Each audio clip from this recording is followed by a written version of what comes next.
الله أكبر. بسم الله الرحمن الرحيم.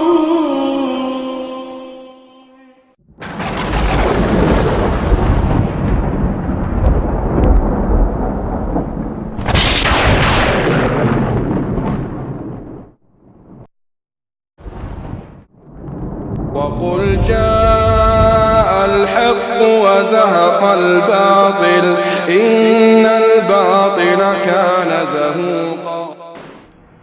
السلام علیکم ورحمۃ اللہ وبرکاتہ.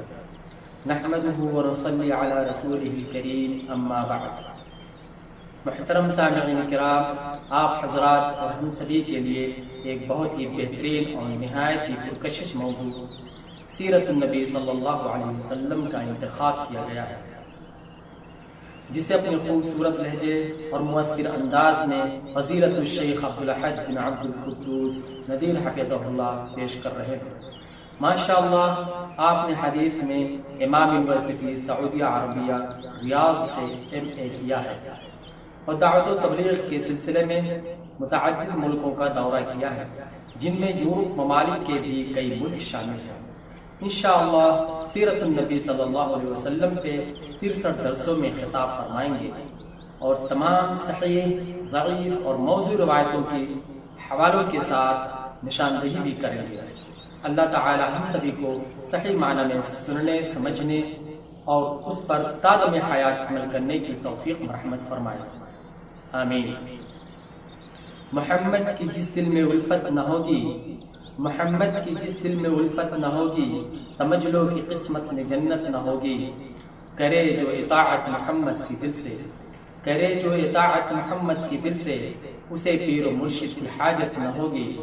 بھٹکتا رہا ہے بھٹکتا رہے گا، بھٹکتا رہا ہے بھٹکتا رہے گا، محمد سے جس کو عقیدت نہ ہوگی صلی اللہ علیہ وسلم. تو لیجئے سیرت النبی صلی اللہ علیہ وسلم سے متعلق سماعت فرمائیں. پہلا درس، عنوان سیرت النبی صلی اللہ علیہ وسلم کے مطالعہ کی اہمیت، خصوصیت اور مقصد. إن الحمد لله نحمده ونستعينه ونستغفره ونعوذ بالله من شرور أنفسنا وسيئات أعمالنا، من يهده الله فلا مضل له ومن يضلل فلا هادي له، وأشهد أن لا إله إلا الله وحده لا شريك له، وأشهد أن محمدا عبده ورسوله، أما بعد. يقول الله عز وجل في كتابه العزيز الذي لا يأتيه الباطل من بين يديه ولا من خلفه، تنزيل من حكيم حميد. لقد جاءكم رسول من أنفسكم عزيز عليه ما عنتم حريص عليكم بالمؤمنين، حريص عليكم بالمؤمنين رؤوف رحيم. فإن تولوا فقل حسبي الله لا إله إلا هو، فقل حسبي الله لا إله إلا هو عليه توكلت وهو رب العرش العظيم. ساری تعریفیں اللہ رب العالمین کے لیے ہیں اور بہترین انجام متقیوں کا ہے، اور مکمل ترین پورے طور پر درود و سلام اس کے رسول، اس کے حبیب، ہمارے امام، ہمارے سردار محمد صلی اللہ علیہ وسلم پر، آپ کے آل پر، آپ کے اصحاب پر، اور اس پر جس نے قیامت تک آپ کا راستہ اختیار کیا اور آپ کی ہدایت سے راہیاب ہوا. اور اللہ رب العزت سے دعا کرتا ہوں کہ ہمارا اور آپ سبھی کا انہی میں شمار ہو جنہوں نے آپ صلی اللہ علیہ وسلم کا راستہ اختیار کیا اور آپ کی ہدایت سے راہیاب ہوئے. آمین یا رب العالمین. واجب الاحترام بھائیوں، محترم ساتھیوں، عزیز بچوں اور ہماری ماؤں اور بہنوں، السلام علیکم ورحمۃ اللہ وبرکاتہ۔ آج بروز جمعہ 20 جمادی الاول 1430 ہجری موافق 15 مئی 2009 عیسوی کو اس جامع الفاروق غبیرہ میں سیرت النبی صلی اللہ علیہ وسلم کے موضوع پر درس دینے کا شرف حاصل کر رہا ہوں۔ اللہ رب العزت سے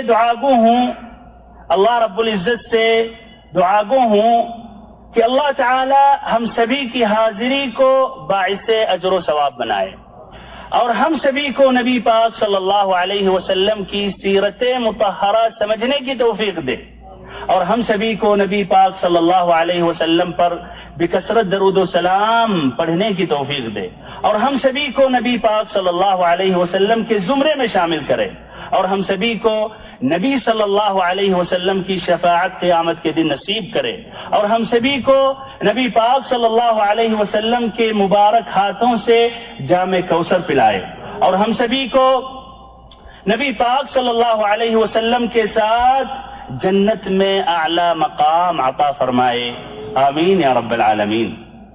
یقول اللہ عز وجل: قل ان کنتم تحبون اللہ فاتبعونی قل ان کنتم تحبون اللہ فاتبعونی يحببكم الله ويغفر لكم ذنوبكم والله غفور رحيم۔ آپ صلی اللہ علیہ وسلم کہہ دیں کہ اگر تم لوگ اللہ رب العزت سے محبت کرتے ہو تو ہماری اتباع کرو، ہماری اطاعت کرو، ہمارے نقش قدم پر چلو۔ اگر ایسا کرو گے تو اللہ رب العزت تم لوگوں سے محبت کرنے لگے گا، تم سے محبت کرے گا، اور تمہارے گناہوں کو بخش دے گا۔ رب العزت مغفرت کرنے والا نہایت ہی مہربان ہے۔ جسے اللہ رب العزت کی محبت حاصل کرنی ہے تو اس پر واجب ہے، لازم ہے کہ نبی صلی اللہ علیہ وسلم کی اتباع اور اطاعت کرے۔ تو بدرجہ اولا جسے نبی صلی اللہ علیہ وسلم سے محبت ہے تو آپ صلی اللہ علیہ وسلم کی اتباع، آپ صلی اللہ علیہ وسلم کی اطاعت کریں۔ اور بھائیو، کیا ہم نبی صلی اللہ علیہ وسلم کی مکمل اتباع اور اطاعت کر سکتے بغیر آپ صلی اللہ علیہ وسلم کی سیرت مبارکہ پڑھے ہوئے، سنے ہوئے یا سمجھے ہوئے؟ تو اگر ہم مکمل طور پر نبی صلی اللہ علیہ وسلم سے محبت کرتے ہیں تو ہم پر واجب ہے، لازم ہے کہ ہم آپ کی اطاعت اور اتباع کریں، اور اگر ہم مکمل طور پر نبی صلی اللہ علیہ وسلم سے اتباع یا نبی صلی اللہ علیہ وسلم کی اتباع اور اطاعت کرنا چاہتے ہیں تو آپ کی سیرت مبارکہ، آپ کی حیات مبارکہ، آپ کی زندگی پر نظر ڈالیں، غور و فکر کریں، سمجھیں، پڑھیں، اور ایسی مجلسوں میں ہم شامل ہوں تاکہ آپ صلی اللہ علیہ وسلم کو ہم اپنا اسوہ حسنہ بنائیں اور آپ کی ہم مکمل طور پر اقتداء اور اتباع کر سکیں۔ جو بھلے کام ہوں گے کریں گے وہی، ہر برائی سے دامن بچائیں گے ہم۔ ہے میرے سامنے سیرت مصطفیٰ، ہے میرے سامنے سیرت مصطفیٰ صلی اللہ علیہ وسلم، بس یہی اپنا شیوا بنائیں گے ہم۔ ہے میرے سامنے سیرت مصطفیٰ، بس یہی اپنا شیوا بنائیں گے ہم۔ الزہری، ابن شہاب الزہری رحمہ اللہ کہتے ہیں فی علم المغازی علم الآخرت والدنیا، کہ نبی صلی اللہ علیہ وسلم کی سیرت کے علم میں دنیا اور آخرت دونوں کا علم موجود ہے۔ ایسے ہی علی بن الحسین رحمہ اللہ، ان کا لقب زین العابدین، علی بن ابی طالب رضی اللہ عنہ کے پوتے ہیں، انہی کے نام پر ان کا نام علی ہے۔ علی بن الحسین ابن علی بن ابی طالب رضی اللہ عنہ کہتے ہیں کننا نعلم مغازی رسول اللہ صلی اللہ علیہ وسلم کما نعلم السورة من القرآن، کہ ہمیں نبی پاک صلی اللہ علیہ وسلم کی سیرت مبارکہ سمجھایا جاتا تھا جس طرح کی ہمیں قرآن مجید کی صورتیں سمجھائی جاتی تھیں، بتائی جاتی تھیں۔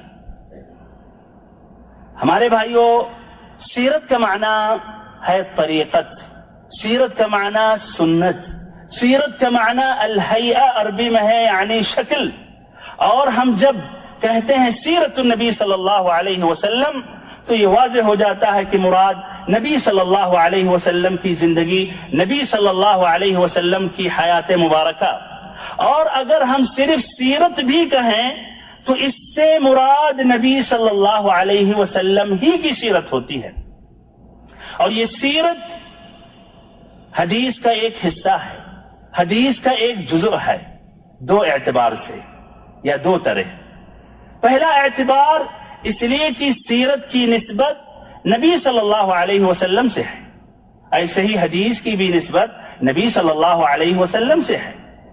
دوسرا اعتبار اس لیے کہ یہ سیرت بھی منقول ہے، یہ سیرت کو نقل کیا گیا حدیثوں کی طرح سند کے ساتھ، سند کے ساتھ نقل کیا گیا۔ سند کا معنی سمجھتے ہوں گے، وہ رجال و محدثین جو نقل کرتے ہیں حدیث کو، ہر کوئی اپنے شیخ کا نام لیتا ہے اور وہ اپنے شیخ یہاں تک کی تابعی، یہاں تک کی صحابی رسول، پھر نبی صلی اللہ علیہ وسلم کا قول یا فعل نقل کرتے ہیں۔ تو یہ سیرت اس طرح منقول ہے سند کے ساتھ، اسی لیے محدثین نے اپنی حدیث کی کتابوں میں بھی انہوں نے نبی صلی اللہ علیہ وسلم کی سیرت ذکر کیا، آپ کے ایام کے متعلق، آپ کے غزوات کے متعلق انہوں نے اپنی حدیث کی کتابوں میں انہوں نے لکھا۔ ایسے ہی بھائیوں، سیرت تاریخ کا بھی ایک حصہ ہے، تاریخ کا ایک اہم حصہ ہے۔ اب بھائیوں، ہم یہ جب سیرت پڑھتے ہیں، سیرت پڑھنے کے مقاصد اور اغراض کیا ہیں، یہ انشاءاللہ اس کے متعلق چند باتیں ذکر کر رہا ہوں۔ پہلی بات یہ ہے کہ نبی صلی اللہ علیہ وسلم، رسول اعظم صلی اللہ علیہ وسلم قدوہ حسنہ ہیں، نمونہ حسنہ ہیں، بہترین نمونہ ہیں، ہم صرف مسلمانوں کے لیے نہیں بلکہ ساری دنیا کے لیے۔ تو جب ہم سیرت پڑھتے ہیں تو اس طرح ہم نبی صلی اللہ علیہ وسلم کی صحیح معنوں میں ہم اتباع، اطاعت اور آپ کو ہم اپنا اسوہ حسنہ بناتے ہیں۔ رب العزت نے فرمایا قل ان کنتم تحبون اللہ فاتبعونی، اگر تم لوگ اللہ رب العزت سے محبت کرتے ہو تو ہماری اتباع کرو، ہمارے نقش قدم پر چلو، یحببکم اللہ، اللہ تعالیٰ تم لوگوں سے محبت کرنے لگے گا اور تمہارے گناہوں کو بخش دے گا۔ رب العزت مغفرت والا، نہایت ہی مہربان ہے۔ ایسے ہی بھائیو، اللہ رب العزت نے فرمایا وَإِن تُطِيعُوهُ تَهْتَدُوا، اگر تم نبی صلی اللہ علیہ وسلم کی اطاعت کرو گے ہدایت پاؤ گے، ہدایت پر رہو گے، یعنی بغیر نبی صلی اللہ علیہ وسلم کی اطاعت کیے ہوئے انسان کو ہدایت نہیں مل سکتی، صحیح راستے پر نہیں آ سکتا، صحیح راستے پہ نہیں ہو سکتا۔ ایسے ہی رب العزت نے فرمایا من یطع الرسول فقد اطاع اللہ، جس نے رسول اللہ صلی اللہ علیہ وسلم کی اطاعت کی تو اس نے اللہ کی اطاعت کی۔ ایسے ہی رب العزت نے فرمایا لقد جاءکم رسول من انفسکم عزیز علیہ ما عنتم حریص علیکم بالمؤمنین رؤوف الرحیم، کہ اللہ تعالی نے تمہیں میں سے ایک رسول بھیجا جو آپ یا تم مسلمانوں پر نہایت ہی حریص، مشفق ہیں، اور مومنوں کے ساتھ نہایت ہی مہربان، نہایت ہی رحیم ہیں۔ ایسے ہی بھائیو، نبی صلی اللہ علیہ وسلم کی سیرت یہ اسلام کی حقیقی تصویر ہے، اسلام کی حقیقی اصل تصویر ہے، اسلام کی عملی زندگی ہے۔ نبی صلی اللہ علیہ وسلم کی سیرت پڑھنے سے، سننے سے، سمجھنے سے ایک داعی اللہ دعوت کا طریقہ سیکھتا ہے، دعوت کا اسلوب سیکھتا ہے، دعوت کے مختلف مراحل کو سمجھتا ہے۔ ایسے ہی جو نبی صلی اللہ علیہ وسلم نے محنت اور مشقت کی ہے دین اسلام کو ہم تک پہنچانے میں، لا الہ الا اللہ کو بلند کرنے میں، یہ داعی اللہ سیکھتا ہے۔ ایسے ہی مختلف مراحل میں مختلف مشکلات کا جب سامنا کرنا پڑتا ہے ایک داعی اللہ کو، تو اس میں وہی موقف اختیار کرتا ہے جو نبی صلی اللہ علیہ وسلم نے اختیار کیا تھا۔ ایسے ہی سیرت النبی صلی اللہ علیہ وسلم سے ایک مربی، تربیت دینے والا، ایک استاذ، ایک عالم، ایک باپ، ایک ماں نبی صلی اللہ علیہ وسلم سے سیکھتے ہیں کہ کس طرح تربیت دیں، اس کا طریقہ کیا ہے، اور کس طرح مختلف مقامات پر کیا اسلوب اختیار کرنا چاہیے۔ ایسے ہی سیرت النبی صلی اللہ علیہ وسلم پڑھنے سے ایک حاکم کو، ایک گورنر کو ہدایات ملتے ہیں کہ قیادت کا حکم یا قیادت کا نظام اور منہج کیا ہے۔ سیرت النبی صلی اللہ علیہ وسلم پڑھنے سے ایک زاہد، زہد اختیار کرنے والا شخص زہد کا معنی مطلب سیکھتا ہے۔ سیرت النبی صلی اللہ علیہ وسلم سے ایک تاجر تجارت کا نظام، تجارت کے وسائل اور راستے و طرق سیکھتا ہے۔ سیرت النبی صلی اللہ علیہ وسلم سے وہ لوگ جو مصیبت میں ہیں، مصیبت کے مارے ہوئے ہیں، مصیبت میں گھرے ہوئے ہیں، مختلف مصیبتوں میں ہیں، وہ صبر کا معنی مطلب سیکھتے ہیں، صبر کرنا سیکھتے ہیں، اور پھر یقین کرتے ہیں کہ بہترین انجام متقیوں کا ہے۔ سیرت النبی صلی اللہ علیہ وسلم سے علماء کرام قرآن و حدیث کو صحیح طریقے سے سمجھنا سیکھتے ہیں، جیسے ناسخ اور منسوخ، جیسے قرآن مجید کی آیتوں کا شان نزول۔ سیرت النبی صلی اللہ علیہ وسلم سے پوری امت، بڑے چھوٹے، مرد عورت، غریب امیر، حاکم یا رعایا، سب نبی صلی اللہ علیہ وسلم سے اخلاق، آداب، اوصاف، کردار سیکھتے ہیں۔ نبی صلی اللہ علیہ وسلم کے اچھے اور اونچے اخلاق سیکھتے ہیں۔ اور ایسے ہی یہ سیرت النبی صلی اللہ علیہ وسلم سے صرف مسلمانوں کے لیے سبق اور عبرت نہیں ہے، بلکہ تمام کائنات کے لیے۔ تاریخ میں بڑے بڑے عظیم شخصیت گزرے ہیں، بڑے بڑے حاکم گزرے ہیں، بڑے بڑے گورنر گزرے ہیں، بادشاہ گزرے ہیں، شاعر گزرے ہیں، فلسفی گزرے ہیں، خطیب اور مقرر گزرے ہیں، لیکن ان کی سیرت کہاں ہے؟ تاریخ میں ان کا کیا مقام ہے؟ ہاں، چند لوگوں کا نام ابھی بھی تاریخ میں ہم پڑھتے ہیں، ابھی بھی ان کا نام ذکر آتا ہے، لیکن معمولی، مختصر، اور اس میں جو بہت بڑے بڑے حاکم بادشاہ گزرے جو اپنے زمانے میں پوری حکومتیں چلاتے تھے، اور جو چاہا انہوں نے کہہ دیا اور سب تسلیم کرتے تھے اس وقت، آج ان کی سیرت جب ایک بچہ پڑھتا ہے تو وہ ان کا مذاق اڑانے لگتا ہے۔ مثلا نمرود نے کہا انا احیی و امید، کہ میں بھی زندہ اور مردہ کرتا ہوں، میں بھی زندہ کر سکتا ہوں، مردہ کر سکتا ہوں۔ آج ایک بچہ سنتا ہے، یہ قرآن مجید کی آیت کی تلاوت کرتا ہے، اس کے معنی سے جب واقف ہوتا ہے تو وہ بھی ہنسنے لگتا ہے کہ یہ نمرود کیا کرا کہ میں بھی زندہ اور مردہ کر سکتا ہوں۔ ایسے ہی فرعون نے کہا تھا انا ربکم الاعلی، میں ہی تم لوگوں کا سب سے بڑا رب ہوں۔ کہا تھا ما علمت لکم من الہ غیری، ہمارے علم کے مطابق ہمارے سوا تمہارا کوئی رب یا خدا نہیں ہے۔ آج بھائیو ایک بچہ ہنستا ہے کہ یہ فرعون یہ بھی ہم انسانوں کی طرح ایک معمولی انسان، جو ڈوب گیا، اپنے آپ کو بچا نہیں سکا، وہ کیسا اس نے کہا۔ مقصد بھائیوں کہ نبی صلی اللہ علیہ وسلم کی سیرت پورے تاریخ میں سب سے بلند، سب سے اونچا، سب سے معیاری سیرت ہے، اور ہم ایک اہم سبق جو سیکھتے ہیں یا ایک اہم جو مقصد ہے سیرت پڑھنے کا یا سننے کا، وہ یہی ہے کہ ہم آپ صلی اللہ علیہ وسلم کی مکمل طور پر اقتداء کریں اور آپ کو اپنا اسوہ حسنہ بنائیں۔ دوسرا مقصد سیرت پڑھنے کا ہے کہ ہم سیرت النبی صلی اللہ علیہ وسلم پڑھتے ہیں، سنتے ہیں، سمجھنے کی کوشش کرتے ہیں، تاکہ ہمارا ایمان اور یقین نبی صلی اللہ علیہ وسلم کے سچے ہونے میں مزید پختہ ہو جائے۔ ہم سبھی کا ایمان اور عقیدہ ہے کہ نبی صلی اللہ علیہ وسلم سچے تھے، لیکن سیرت پڑھنے کے بعد، سیرت سننے کے بعد اس میں اضافہ، ایمان بڑھتا ہے۔ کیوں؟ اس لیے کہ ہم نبی صلی اللہ علیہ وسلم کے معجزات سے گزرتے ہیں، نبی صلی اللہ علیہ وسلم کی نبوت کے جو متعدد دلائل ہیں اس سے واقف ہوتے ہیں، آپ کے اونچے اخلاق سے واقف ہوتے ہیں، تو یہ تمام چیزوں سے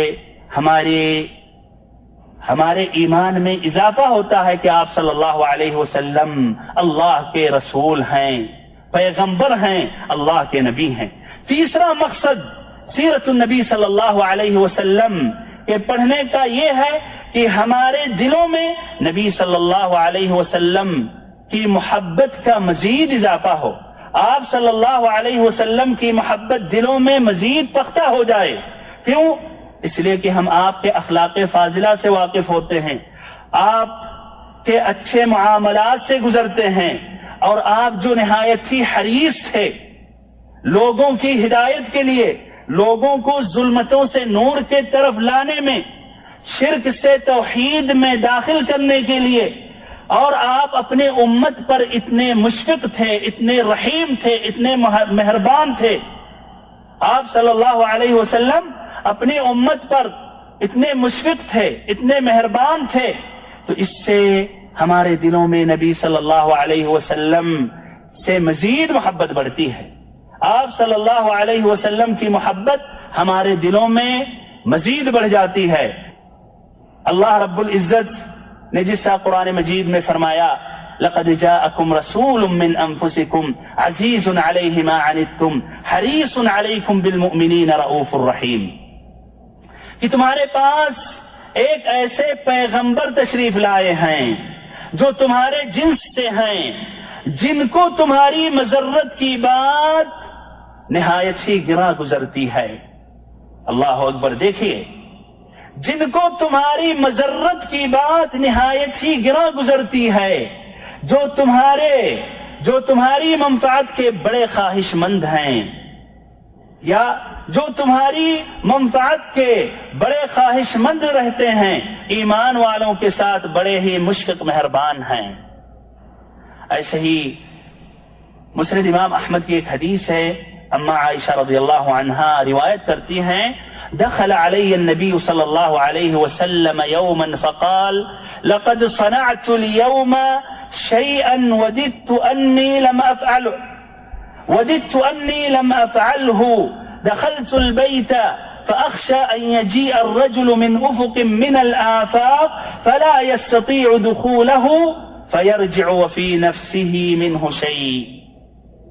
ایک مثال ہے کہ نبی صلی اللہ علیہ وسلم کتنے مشفق اور مہربان تھے اپنے امت پر۔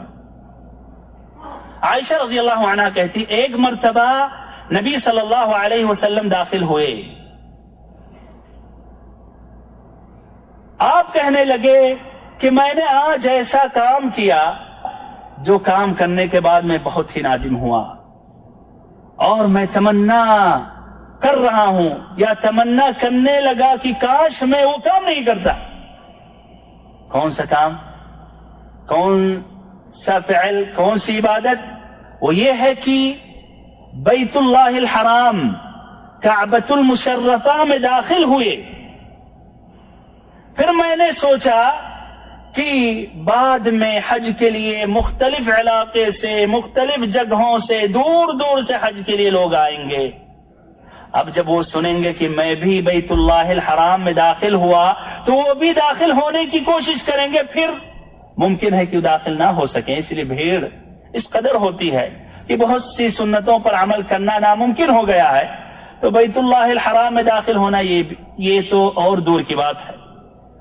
پھر وہ شخص داخل نہیں ہوگا، واپس جائے گا اور کمی محسوس کرے گا، جانے کے بعد کمی محسوس ہوگا کہ میں نے اس سنت پر عمل نہیں کیا۔ تصور کیجئے کس طرح نبی صلی اللہ علیہ وسلم یہ بات کو سوچ رہے تھے، یہاں تک کہ آپ نے تمنا کیا کہ کاش میں بیت اللہ الحرام میں داخل نہیں ہوتا۔ ایسے ہی رب العزت نے کہا نبی پاک صلی اللہ علیہ وسلم کے اخلاق بیان کرتے ہوئے وَإِنَّكَ لَعَلَىٰ خُلُقٍ عَظِيمٍ، اے اللہ کے نبی آپ بلند اور اونچے اخلاق پر فائز ہیں، اس سے بہتر، اس سے اونچا، اس سے بلند کسی کا اخلاق نہیں ہو سکتا۔ تو یہ بھائیو یہ تیسرا مقصد ہے نبی صلی اللہ علیہ وسلم کی سیرت پڑھنے یا ایسے ہی سیکھنے یا سمجھنے کی۔ چوتھا مقصد نبی صلی اللہ علیہ وسلم کی سیرت پڑھنے یا سننے کا یہ ہے کہ ہم اللہ تعالی کی عبادت کریں نبی صلی اللہ علیہ وسلم کو یاد کر کے اور آپ صلی اللہ علیہ وسلم پر بکثرت درود و سلام پڑھ کر۔ پھر سے سیرت النبی صلی اللہ علیہ وسلم پڑھنے کا ایک مقصد یہ ہے کہ ہم اللہ کی عبادت کریں نبی صلی اللہ علیہ وسلم کو یاد کر کے اور آپ پر بکثرت درود و سلام پڑھ کر۔ اللہ رب العزت نے فرمایا ان اللہ وملائکتہ یصلون علی النبی یا ایھا الذین آمنوا صلوا علیہ وسلموا تسلیما، کہ اللہ رب العزت اور ایسے ہی رب العزت کے فرشتے نبی پاک صلی اللہ علیہ وسلم پر درود بھیجتے ہیں۔ اے ایمان لانے والو تم بھی نبی صلی اللہ علیہ وسلم پر درود بھیجتے رہو۔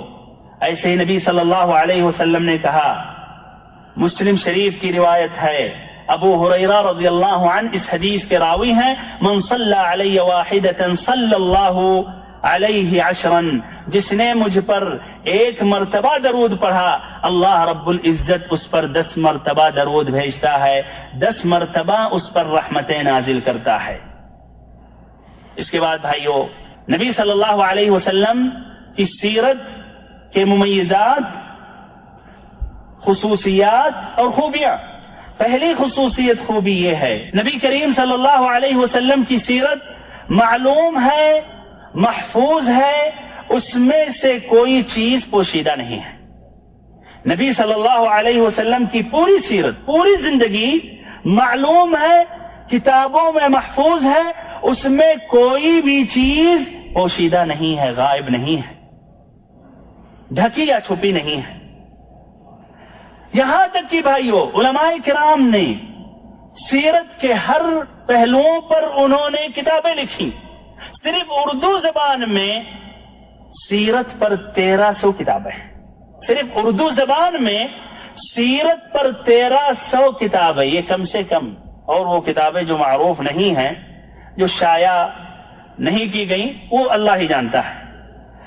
دوسری خوبی بھائیو یہ ہے کہ نبی صلی اللہ علیہ وسلم کی سیرت سچائی اور امانت داری کے ساتھ نقل کی گئی۔ نبی کریم صلی اللہ علیہ وسلم کی سیرت کو نہایت ہی سچائی اور امانت داری کے ساتھ نقل کیا گیا۔ جس طرح کی حدیث، جس طرح کی احادیث مبارکہ، حلال حرام کی حدیثیں، عقائد کی حدیثیں، مسئلے مسائل کی حدیثیں نہایت ہی امانت اور سچائی کے ساتھ نقل کیا گیا، اور علماء کرام نے چھانٹا، صحیح کو الگ کیا، ضعیف کو انہوں نے الگ بیان کیا، بلکہ وہ من گھڑت حدیثیں جو نبی صلی اللہ علیہ وسلم کی طرف کذابوں نے منسوب کیا اس کو بھی انہوں نے الگ کیا، تو ایسے ہی سیرت مطہرہ، سیرت مبارکہ میں بھی علماء کرام نے صحیح یا ثابت واقعات کو الگ کیا، اور جو ضعیف غیر ثابت واقعات ہیں ان کو بھی انہوں نے بیان کیا، اور جو من گھڑت جھوٹی باتیں جو نبی صلی اللہ علیہ وسلم کی سیرت میں داخل کی گئی اس کو بھی انہوں نے بتایا اور واضح کیا۔ تیسری خوبی یہ ہے کہ نبی صلی اللہ علیہ وسلم کی رسالت عام ہے تمام مخلوقات کے لیے۔ آپ صلی اللہ علیہ وسلم کی سیرت عام ہے تمام مخلوقات کے لیے، تمام کائنات کے لیے، تمام لوگوں کے لیے، تمام انسانوں کے لیے، بڑے ہوں چھوٹے ہوں، مرد ہوں عورت ہوں، بوڑھے ہوں بچے ہوں، غریب ہوں امیر ہوں، بادشاہ ہو یا رعایا ہو، سب کے لیے، سب نبی صلی اللہ علیہ وسلم کی سیرت سے استفادہ کر سکتے ہیں۔ تو آپ کی سیرت صرف امیروں تک یا امیروں کے لیے محدود نہیں تھی، آپ کی سیرت صرف حکمراں کے لیے خاص نہیں تھی، آپ کی سیرت صرف مردوں کے لیے خاص نہیں تھی، آپ کی سیرت صرف بڑوں کے لیے نہیں خاص تھی، بلکہ آپ کی سیرت سبھی کے لیے ہے، تمام کائنات کے لیے ہے، سارے انسانوں کے لیے ہے، مسلمانوں کے لیے ہے، غیر مسلمانوں کے لیے ہے۔ چوتھی خوبی یہ ہے کہ آپ صلی اللہ علیہ وسلم کی سیرت مکمل ہے، اس میں کوئی عیب نہیں ہے، اس میں کوئی نقص نہیں ہے، اس میں کوئی خلل نہیں ہے، اس میں کوئی کمزوری نہیں ہے۔ ہو سکتا ہے آپ کہیں کہ ہاں محبت میں انسان جو بھی کہہ سکتا ہے، لیکن آپ کے سامنے میں ثبوت دے رہا ہوں۔ بھائیوں، نبی صلی اللہ علیہ وسلم جب مکہ میں تھے، آپ صرف اپنے ساتھیوں میں نہیں تھے جو آپ سے شدید محبت کرنے والے ہیں، بلکہ ان سے زیادہ مشرکوں کافروں کی تعداد تھی، ہے کہ نہیں؟ اور ان کا زیادہ غلبہ تھا، اسی لیے وہ کمزور مسلمانوں کو ستایا کرتے تھے اور مختلف قسم کی اذیتیں پہنچاتے تھے۔ تو مشرکین کافرین کی اکثریت تھی، آپ صلی اللہ علیہ وسلم مکہ کے دور میں ان کا آپ سامنا کیا کرتے تھے۔ ایسے مدنی زندگی میں ان سے بھی خطرناک منافقین تھے، جنہوں نے اسلام ظاہر کیا اور اندر سے اسلام کی دشمنی، اسلام سے بغاوت، اسلام کو توڑنے کی کوشش کیا کرتے تھے، اور ان سے بھی شدید دشمن وہ یہودی تھے۔ بھائیو، یہ پورے مشرکین، کافرین، منافقین، یہودی آپ کا نقص نکالنے کی پوری کوشش کرتے تھے، لیکن کوئی نقص نہیں لا سکے۔ آپ کے اخلاق کے متعلق، آپ کے اوصاف کے متعلق، آپ کی امانت کے متعلق، آپ کی عزت و شرافت اور طہارت کے متعلق، آپ کی سچائی کے متعلق ذرا بھی تنکے کے برابر بھی نقص نہیں ظاہر کر سکے، جبکہ وہ نہایت ہی حریص تھے۔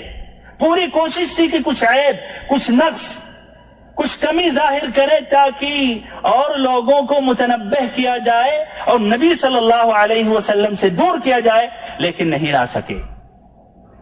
ولید بن مغیرہ کا واقعہ مشہور ہے، اور انشاءاللہ اگر اس طرح شوق اور آپ کے اندر نبی صلی اللہ علیہ وسلم سے محبت اور آپ کی سیرت سے محبت کا اہتمام باقی رہا تو انشاءاللہ اس پہلو تک ہم پہنچیں گے، لیکن ذکر کر رہا ہوں اس لیے کہ یہ ہماری اس بات سے اس کا تعلق ہے۔ ولید بن المغیرہ یہ نہایت ہی اچھی رائے والا تھا، عمر میں بھی عمر رسیدہ تھا۔ اس کے پاس مشرکین پہنچے اور کہنے لگے کہ حج کا موسم قریب آ رہا ہے اور حاجیوں سے نبی صلی اللہ علیہ وسلم جا کر ملیں گے، اور ہم جانتے ہیں نبی صلی اللہ علیہ وسلم کے بیان میں کتنی تاثیر ہے، کتنی مٹھاس ہے، کتنی سچائی ہے، اور ہم سبھی کو متفق ہونا چاہیے، ہم سبھی کو اس میں متفق ہونا چاہیے، ایک ہی رائے ہماری ہونی چاہیے تاکہ ہم پورے لوگوں کو ہم ڈرا سکیں۔ یہ نہ ہو کہ کل نبی صلی اللہ علیہ وسلم آئیں کوئی کہہ رہا ہے مجنو، کوئی کہہ رہا ہے نجومی، کوئی کہہ رہا ساحر، کوئی کہہ رہا پاگل. تو یہ ایسا اگر ہم کہیں گے تو لوگ ہم ہی کو جھٹلائیں گے. تو ولید بن مغیرہ کہتا ہے تو اچھا آپ ہی بتاؤ کون سی بات یا کون سی تہمت زیادہ مناسب ہے. تو انہوں نے کہا کہ ہم کہیں گے کہ یہ محمد صلی اللہ علیہ وسلم نجومی ہیں، عراف ہیں. تو ولید بن المغیرہ نے کہا کہ وہ نجومی نہیں ہے، نجومیوں میں جو گنگناہٹ اور ایسے ہی نجومیوں میں جو تک بندی ہے یہ اس میں نہیں ہے. تو کہا اچھا ہم کہیں گے یہ ساحر ہے، جادوگر ہے. تو کہا کہ جادوگروں کے اندر جو جھاڑ پھونک ہے، گرہ بندی ہے، اس میں نہیں ہے، وہ جادوگر بھی نہیں ہے. تو کہا اچھا ہم تب کہیں گے شاعر ہے. تو کہا کہ شعر شاعری سے مجھے مکمل واقفیت ہے. پرانے زمانے کا شعر، عربوں کا شعر، مختلف قبیلوں کا شعر، یہاں تک کہ کہا جنوں کے شعر سے بھی مجھے واقفیت ہے، اور اس کا جو کلام ہے وہ شعر نہیں ہے. تو کہا لوگوں نے اچھا تب ہم کہیں گے پاگل ہے، مجنو ہے، الٹی سیدھی باتیں کہہ رہا ہے. کہا کہ پاگل پنوں میں جو الٹی سیدھی حرکتیں ہوتی ہیں، بہکی بہکی جو باتیں ہوتی ہیں، نہیں ہے، پاگل بھی نہیں ہے. عاجز ہو کر کہنے لگے تب ہم کیا کہیں، آپ ہی بتائیں، ہمارے پاس اس کے علاوہ اور کوئی شبہ ہے ہی نہیں. کہا کہ اللہ کی قسم اس کی بات میں مٹھاس ہے، رونق ہے، تازگی ہے، اس میں یا اس کا اونچا جو حصہ ہے پھلدار ہے، اور اس کے نیچے والا پائیدار ہے، اور یہ کلام اونچا ہو کر رہے گا، اور جو بھی تم کہو گے واضح ہو جائے گا کہ جھوٹ ہے. جو بھی کہو گے واضح ہو جائے گا وہ جھوٹ ہے. کہنے کے مقصد مشرکوں نے کوشش کی کچھ عیب، کچھ نقص، کچھ کمی لائے، نہیں لا سکے. ایسے ہی نبی صلی اللہ علیہ وسلم صفا پہاڑی پر ایک مرتبہ چڑھے، اور یہ بخاری کی حدیث ابن عباس رضی اللہ عنہ روایت کرتے ہیں. آپ نے پکارا، قریش کے لوگ جمع ہوئے، آپ نے کہا ارأیتم لو اخبرتکم ان خیلا بهذا الوادی یرید ان یغار علیکم. کہا کہ ارأیتم لو اخبرتکم ان خیلا خلف هذا الوادی یرید ان تغیر علیکم اکنتم مصدقی. قالوا نعم ما جربنا علیک الا صدقا. کہ اگر میں یہ بتاؤں، اگر میں یہ کہوں کہ اس وادی میں ایک لشکر جرار تم پر حملہ کرنے والا ہے، تو کیا تم مجھے سچ مانو گے، مجھے سچا سمجھو گے؟ انہوں نے کہا ہاں ضرور.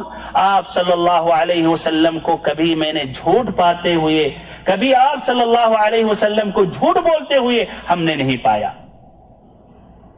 تو ہمارے بھائیو، یہ چوتھی جو خوبی ہے کہ آپ صلی اللہ علیہ وسلم کی سیرت مکمل ہے، اس میں کوئی عیب یا کوئی نقص نہیں ہے. پانچویں خوبی یہ ہے کہ نبی صلی اللہ علیہ وسلم کی سیرت زندگی کی تمام پہلوؤں پر مکمل وضاحت کے ساتھ شامل ہے. نبی کریم صلی اللہ علیہ وسلم کی سیرت زندگی کی تمام پہلوؤں پر مکمل وضاحت کے ساتھ شامل ہے.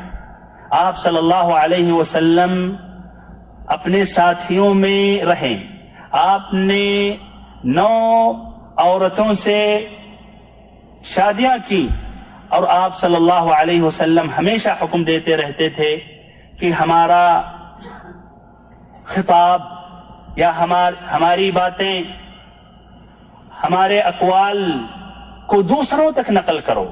لیبلغ الشاہد منکم الغائب، کہ تم میں جو حاضر ہے غائب تک پہنچائے. ایسے ہی آپ صلی اللہ علیہ وسلم نے کہا، صحیح امام بخاری کی حدیث ہے، بلغوا عنی ولو آیہ، میرے جانب سے پہنچا دو اگرچہ ایک ہی آیت کیوں نہ ہو. ایسے ہی آپ صلی اللہ علیہ وسلم اکیلے سفر میں نہیں نکلے، آپ کے ساتھ صحابہ کرام ہوتے تھے. ایسے ہی آپ تنہائی کے لوگوں سے ایک دم الگ ہو جائیں، آپ نے تنہائی نہیں اختیار کی، بلکہ کچھ صحابہ کرام روایت حدیث کے لیے انہوں نے اپنے آپ کو وقف کر دیا جیسے اہل صفہ. مقصد اس طرح آپ صلی اللہ علیہ وسلم کی پوری زندگی نقل ہوئی، کوئی بات بھی چھپی نہیں. یہاں تک کہ صحابہ کرام نے آپ کا بیٹھنا، کھڑا ہونا ذکر کیا. آپ صلی اللہ علیہ وسلم کس طرح سوتے تھے، کس طرح سوتے تھے، کب سوتے تھے، اس کا طریقہ کیا ہوتا تھا.